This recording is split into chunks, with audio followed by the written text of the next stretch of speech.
are starting a rally, peace rally, commemorating Har Ghar Tiranga to inspire the sense of patriotism and to ensure peace.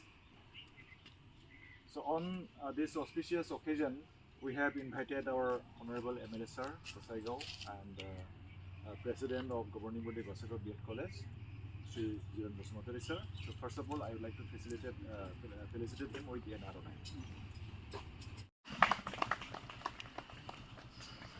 एक 2 minute थाबायसै हर घर तिरंगा हर घर तिरंगा भारत माता की जय भारत माता की जय वंदे मातरम वंदे मातरम वंदे मातरम वंदे मातरम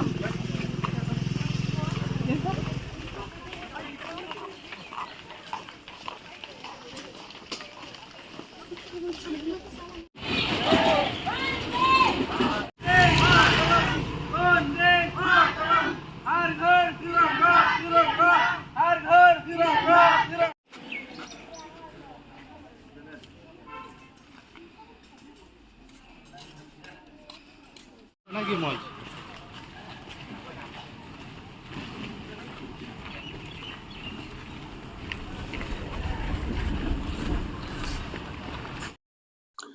প্ৰথমতে অসম তথা ভাৰতবাসীলৈ মই শুভেচ্ছা জ্ঞাপন কৰিছোঁ।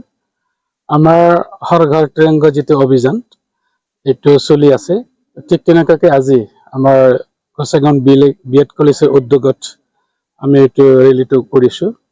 গতিকে আমি সবকে আমি ৰাইজক সজাগ কৰিব বিচাৰিছোঁ যাতে হৰ ঘৰ তিৰংগা যিটো আমি প্ৰগ্ৰাম লৈছোঁ বা পদযাত্ৰা, এইটোত যাতে সবেই বুজি পায় যে আমাৰ ভাৰতৰ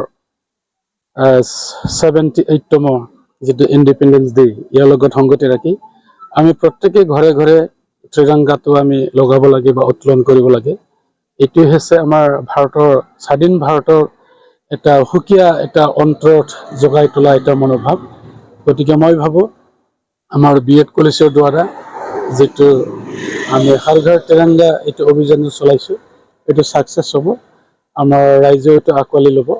আৰু আমাৰ অৱগত হোৱাকৈ অসমৰ মুখ্যমন্ত্ৰী ডক্টৰ হিমন্ত বিশ্ব শৰ্মা ডাঙৰীয়াই সবকে কৈছে যে আমি ঘৰে ঘৰে 2 দিনৰ আগতে আমাৰ ত্ৰিৰংগা পতাকাটো উত্তোলন কৰিব লাগে। গতিকে সেই অনুপাতে কৰা হৈছে, জাগা জাগা কিছুমানে কৰা নাই এতিয়াও, তাৰ কাৰণে আমি এই সজাগতা বা পদযাত্ৰাটো লৈছোঁ। গতিকে আশা ৰাখিছোঁ আমাৰ ইয়াত প্ৰিন্সিপালৰ লগতে teaching staff, non teaching staff আৰু আমাৰ ষ্টুডেণ্টসকলে ইয়াত ভাগ লৈছে।